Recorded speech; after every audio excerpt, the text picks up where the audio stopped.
Hi, in front of me is UMIDIGI A3S, and today I would like to show you how you can download and apply LED keyboard on this device.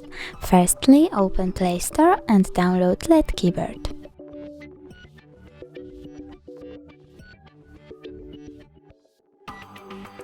Remember that it has to be from this developer.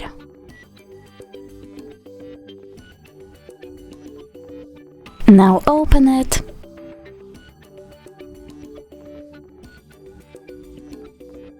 And tap Get Started. Click OK, tap on the switcher next to LED keyboard and tap OK again. Now click Input Options and choose LED keyboard one more time. Over here you can pick theme of your keyboard that you like the best. I will go with, for example, that one, so I have to click on it.